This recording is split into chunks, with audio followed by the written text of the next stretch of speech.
Bonjour à tous et à tous.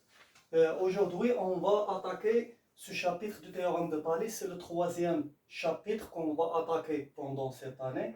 Et c'est le premier chapitre qui concerne la géométrie de cette année, Inch'Allah. Donc, on va parler maintenant, pendant cette séance, du théorème de Thalès, les applications du théorème de Thalès et comment, ou bien l'utilité de ce théorème. Dans quel cas on utilise ce théorème-là pour résoudre des problèmes qui sont des problèmes géométriques.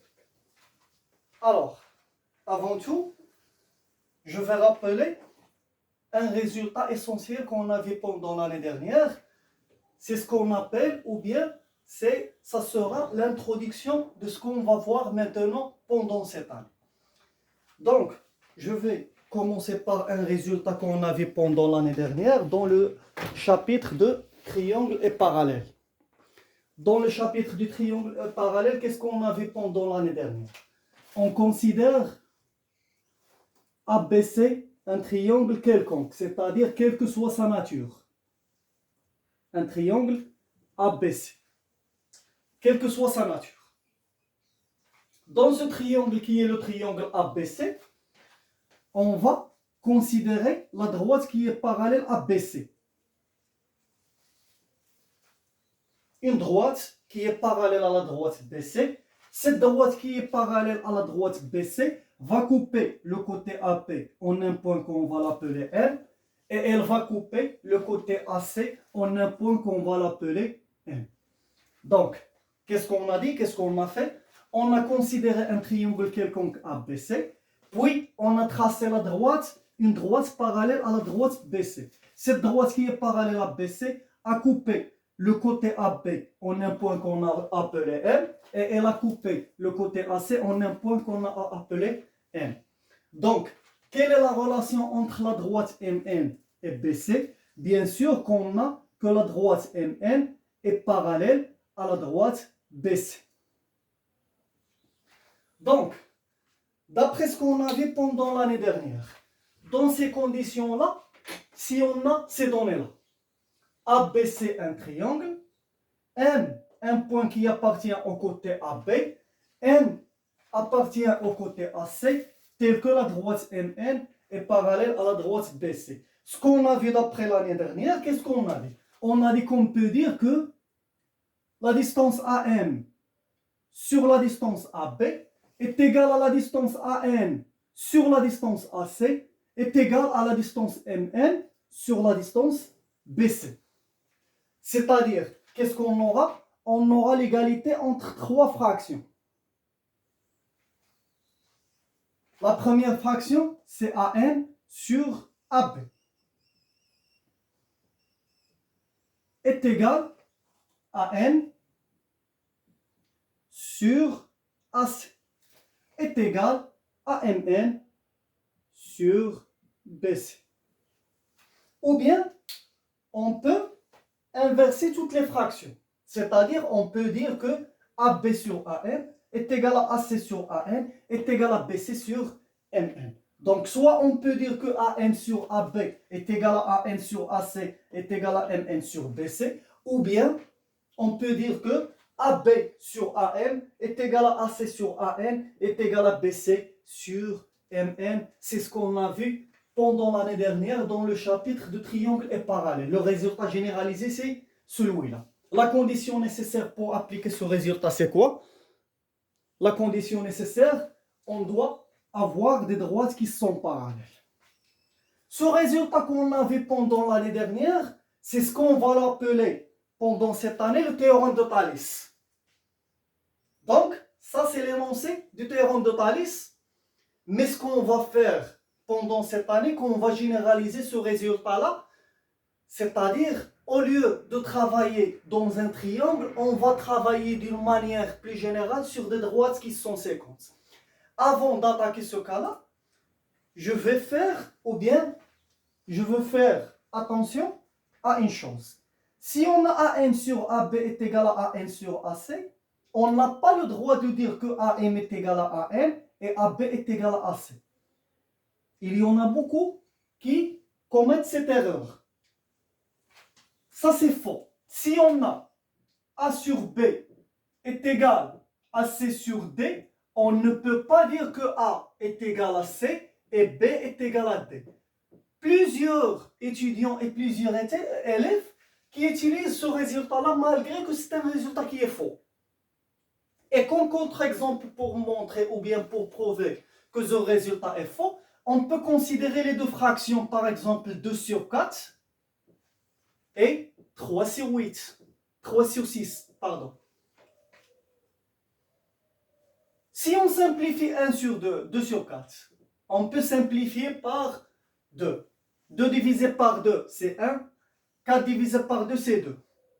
Même chose, on peut simplifier par 3. 3 divisé par 3, c'est 1. 6 divisé par 3, c'est 2. Donc, c'est quoi la relation entre ces deux fractions? Ce sont deux fractions qui sont égales. 2 sur 4 est égal à 3 sur 6. Mais on a 2 est différent de 3 et 4 est différent de 6. Donc, il faut faire attention. Si on a l'égalité entre deux fractions, ça ne veut pas dire qu'on a l'égalité entre les numérateurs et l'égalité entre les dénominateurs. Ça y est? Donc, il ne faut pas commettre cette erreur. Maintenant, on va passer au résultat généralisé qu'on va voir pendant cette année. Qu'est-ce qu'on a dit? Pendant cette année, on va voir le même résultat, mais au lieu de travailler sur un triangle, on va travailler d'une manière plus générale sur deux droites qui sont séquentes. Donc, qu'est-ce qu'on va faire? On va considérer deux droites séquentes. Par exemple, on considère cette droite-là, qu'on va l'appeler la droite D, et cette droite, qu'on va l'appeler la droite delta. Donc, ce qu'on a, cette droite, on va l'appeler la droite D, et cette droite, on va l'appeler la droite delta. La droite D et la droite delta sont deux droites séquentes en un point qu'on va l'appeler A. Toujours pour appliquer le théorème de Thalès, la condition nécessaire qu'il faut toujours avoir, c'est le parallélisme des droites. Si on n'a pas le parallélisme des droites, on ne peut pas parler du théorème de Thalès. Donc toujours, il faut qu'on ait deux droites qui sont parallèles pour qu'on puisse appliquer le théorème de Thalès pour obtenir l'égalité entre trois fractions. Donc, on considère D et delta deux droites séquentes en A. Après, sur la droite D, on va prendre deux points qui sont M et B. Et sur la droite delta, on va prendre deux points qu'on va l'appeler N et C, de sorte que la droite MN est parallèle à la droite BC. Ce qu'il faut faire attention maintenant, on ne travaille pas dans un triangle. On travaille sur des droites séquentes. C'est-à-dire, si on parle de que les B appartient à la droite D et M appartient à la droite D, on sait que la droite n'est pas bornée. Donc, on peut prendre B et M dans des côtés différents par rapport à A. C'est pas la même chose pour les triangles. Pour les triangles, on parle des côtés. Donc, on prend toujours le point à l'intérieur des côtés parce que le côté, c'est un segment et le segment, il est borné. Au contraire, pour la droite, elle n'est pas bornée. Donc, on peut prendre M et B sur des côtés différents par rapport à A. Donc, pour cela, on peut avoir différentes positions pour appliquer le théorème de Thalès. On va considérer trois positions qui sont essentielles. La première position, on va considérer les points M et B dans le même côté par rapport à A. C'est-à-dire, on va prendre M comme ceci et B comme ceci. Après, on va prendre M appartient à delta et C appartient à delta, de sorte qu'on a le parallélisme entre les droites MN et BC. La question qui se pose, pour avoir le parallélisme, on va placer quel point tout d'abord? Est-ce qu'il faut placer le point N ou bien le point C tout d'abord.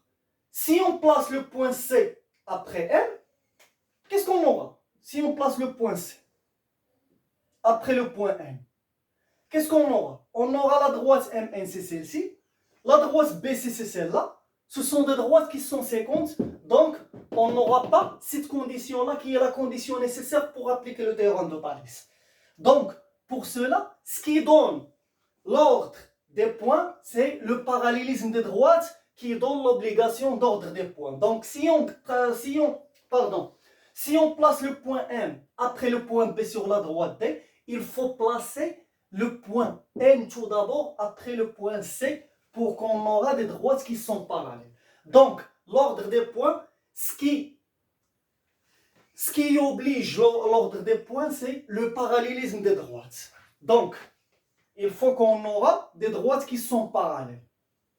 Donc, pour qu'on ait des droites qui sont parallèles,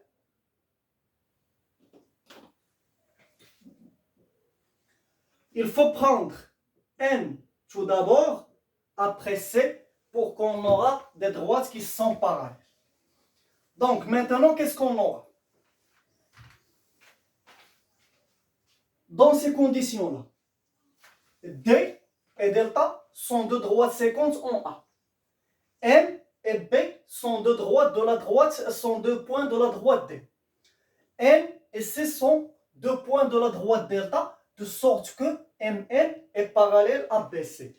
Dans ces conditions-là, si on a la droite MN est parallèle à la droite BC, on peut appliquer le théorème de Thalès. Et si on applique le théorème de Thalès, qu'est-ce qu'on aura? On n'aura que AM sur AB est égal à N sur AC est égal à MN sur BC.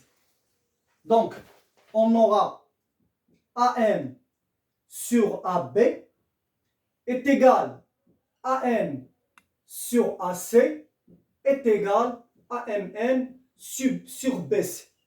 On peut commencer par les plus petits côtés ou bien on peut faire le contraire, c'est-à-dire on peut commencer par les grands côtés. Donc si on commence par les grands côtés, qu'est-ce qu'on aura? AB sur AM est égal à AC sur AN est égal à BC sur MN et toujours c'est la même chose. Donc on aura AB sur AM est égal à AC sur AN est égal BC sur MN. Et toujours, ce qui nous donne le droit d'obtenir cette égalité ou bien cette égalité, c'est le parallélisme des droites. Si on n'a pas le parallélisme des droites, on ne peut pas parler du théorème de Thalès et par conséquent, on ne trouve pas l'égalité entre les fractions. Donc la condition nécessaire pour appliquer le théorème de Thalès, c'est quoi? C'est qu'on a des droites qui sont parallèles. Si on a des droites qui sont parallèles, on peut facilement appliquer le théorème de Thalès et on aura l'égalité entre trois fractions. Ça, c'est la première position. Pour la deuxième position, c'est presque la même chose pour la première position avec une petite différence. Au lieu de placer M avant B, on va faire le contraire. C'est-à-dire, on va placer le point B, après on va placer le point N, et toujours il faut trouver, ou bien il faut tomber dans cette condition de parallélisme des droites qui sont MN et BC. Donc, on va travailler presque sur la même figure avec une petite différence. Donc, qu'est-ce qu'on va trouver? Ou bien, qu'est-ce qu'on va considérer? On va considérer deux droites séquentes. AB, une droite D et une droite delta. Celle-ci, c'est la droite D. Celle-là, c'est la droite delta, qui sont séquentes en un point qu'on va appeler le point A. Ce qu'on a dit, on aura une petite différence. C'est quoi cette petite différence? Au lieu de placer M avant B, on va placer le B avant M et toujours on travaille sur le même côté par rapport au point d'intersection qui est le point A.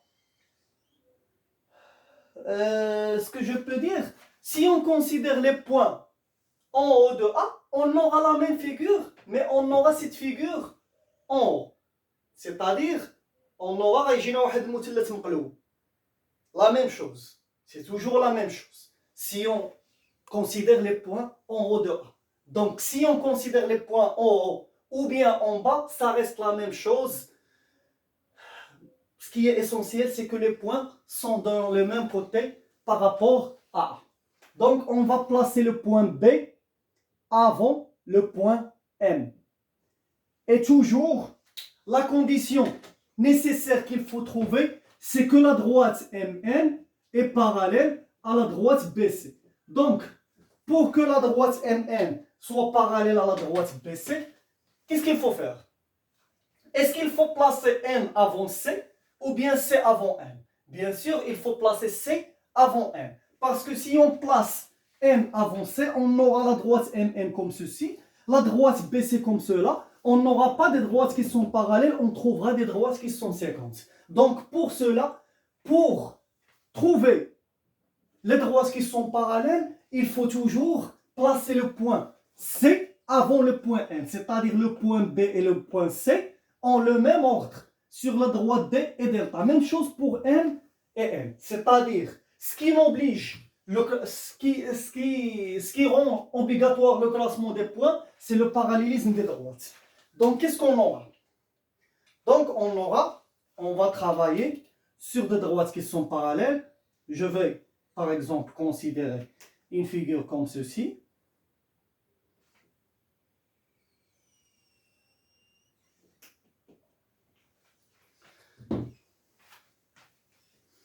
C et M. Donc, qu'est-ce qu'on a dans cette figure? D et delta sont deux droites séquentes en A. B et M, deux points qui appartiennent à la droite. C et N, deux droites qui appartiennent à la droite delta, de sorte que la droite BC est parallèle à la droite MN. Donc, dans ces conditions-là, on peut appliquer le théorème de Thalès. Et si on applique le théorème de Thalès, qu'est-ce qu'on aura? On n'aura que AB sur AM est égal à AC sur AN est égal à BC sur MN. Donc, AB sur AM est égal à AC sur AN est égal à BC sur MN. Ou bien sûr, on peut faire l'inverse. AM sur AB est égal à AN sur AC est égal à MN sur BC. Et toujours, on trouve les mêmes résultats, soit si on utilise la première égalité, ou bien si on utilise la deuxième égalité. Ça, c'est la deuxième position. Et si on considère la première position et la deuxième position, rien de nouveau par rapport à ce qu'on a vu pendant l'année précédente. Parce que toujours, on considère des triangles. Dans cette figure, on considère le triangle ABC. Dans cette figure, on considère le triangle AMN. On a pris le point B du côté AN et le point C du côté AN. Dans ce cas, on a pris le point M du côté AB et le point N du côté AC. Donc, rien de nouveau jusqu'à présent. Ce qui est nouveau dans ce chapitre ou bien dans cette année-là, c'est la troisième position qu'on va voir maintenant. La troisième position, c'est ce que j'ai dit tout à l'heure. Si on prend N et B dans des côtés différents par rapport à la point d'intersection qui est là. C'est ce qui est nouveau. On aura un nouveau ou bien une nouvelle position. C'est ce qu'on va appeler la position du papillon. La position du papillon. C'est la troisième position dans laquelle on peut appliquer le théorème de Thalès. Donc, qu'est-ce qu'on va prendre? Toujours dans les mêmes conditions. D et delta sont des droites séquentes en A.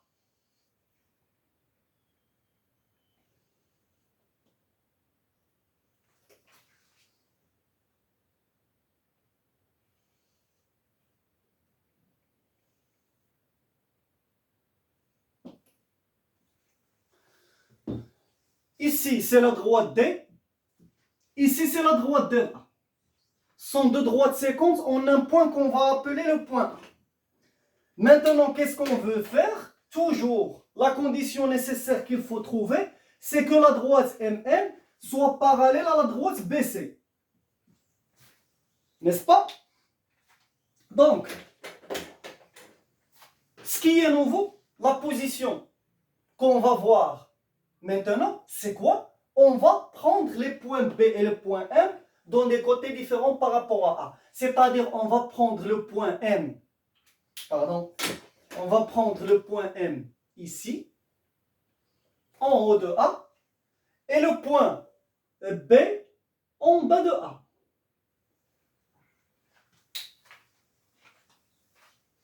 Donc, maintenant, pour qu'on aura la droite MN est parallèle à la droite BC. Donc, qu'est-ce qu'il faut faire? On peut considérer la droite, le point N ici, et le point C ici. On aura la droite MN parallèle à la droite BC. Ou bien, on peut considérer le point N ici. On aura la droite MN comme ceci, et la droite BC comme cela. Donc, c'est presque la même chose. Donc, si on considère, si on prend le point N ici et le point B ici, le point C, pardon, qu'est-ce qu'on a? On a la droite MN est parallèle à la droite BC. Donc, si on a la droite MN est parallèle à la droite BC, on aura l'égalité entre trois fractions. Comment on peut trouver l'égalité entre les trois fractions?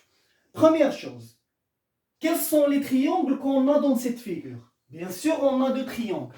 Le triangle ABC et le triangle AMN. Donc, qu'est-ce qu'on fait?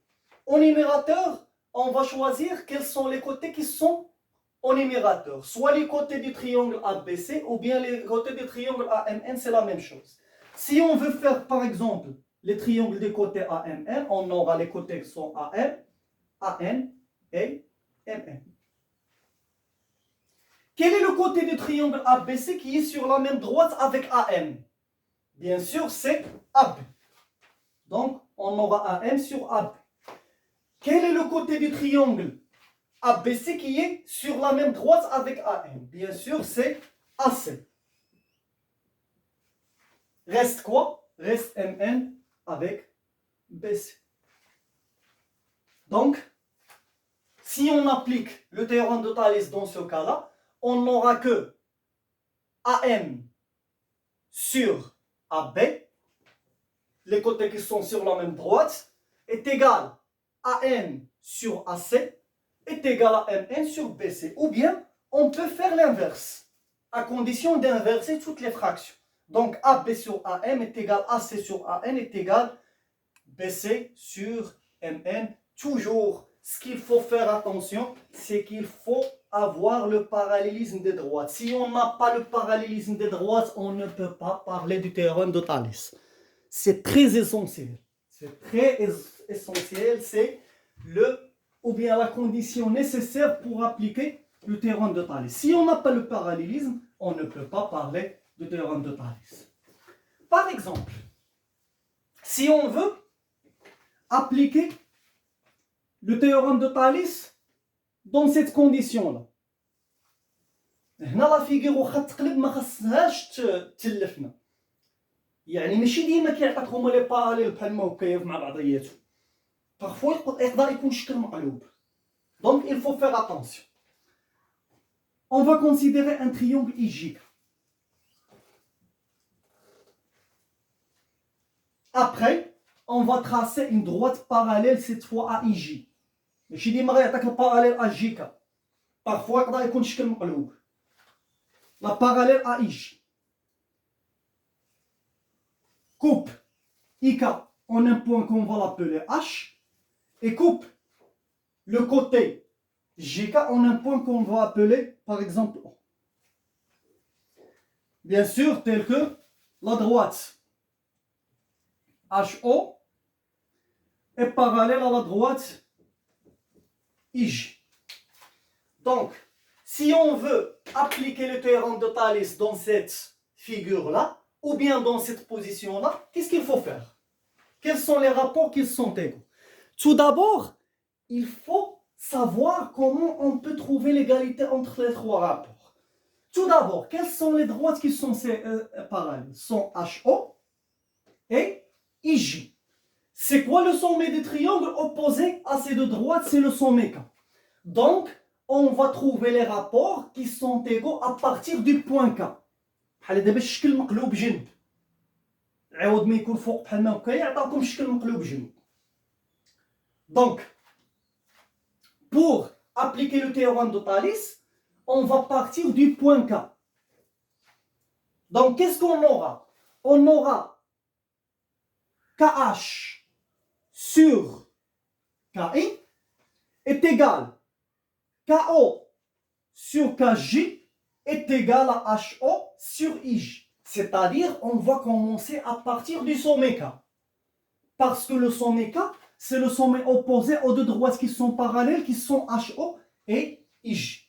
Donc, qu'est-ce qu'on aura? On aura KH sur KI est égal KO sur KJ est égal HO sur IJ. C'est ça l'application du théorème de Thalès. Donc, tout d'abord, pour bien appliquer le théorème de Thalès, bien sûr, la condition nécessaire, c'est qu'il faut qu'on ait des droites qui sont parallèles. Et si on a des droites qui sont parallèles, il faut voir le sommet des triangles qui est opposé aux deux parallèles. Dans ce cas, qu'est-ce qu'on fait? On trouve l'égalité des fractions à partir de ce sommet. HO et IJ sont parallèles, le sommet opposé c'est K, donc on commence à partir du K. KH sur KI est égal à KO sur KJ est égal à HO sur IJ.